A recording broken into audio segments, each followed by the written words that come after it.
inside the girl, and what do you do? Well, so she's already pulling you inside. The main thing is again that you're not just pushing in.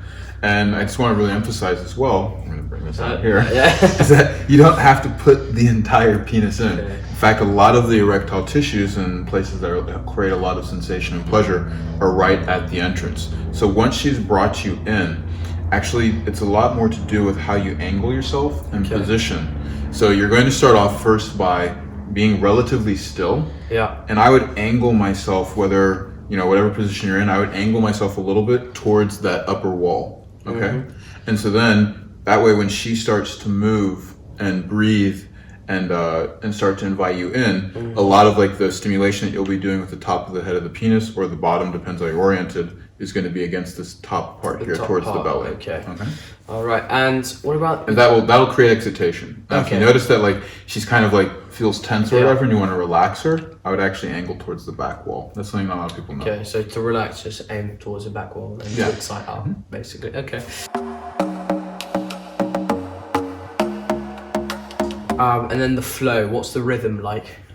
So the first thing is that, again, she's kind of the one doing a lot more of the movement. Eventually, as you guys start to move more, I would really have her keep her hands on your hips. So that way she's either can clearly block you if she wants you to like move slower or not to move. And so then just really state to her, hey, if you feel any type of pain, if you feel any irritation, just go ahead and have me stop. But then just as important, she should be grabbing behind your hips and pulling you into her when she wants more. Okay, so how the rhythm is going to go is at first you're relatively still and she's moving. Later, then the both of you can start to move as she starts to encourage your hips, where let's say that both of you are going to move in the same direction, meaning that way you're just kind of like, if you're dancing, right? Yeah. And you dance kind of like this in the same way that you create a good rhythm between the two of you, as opposed to going against each other. Okay. So the main thing is that you want to get a nice rhythm between the two of your bodies.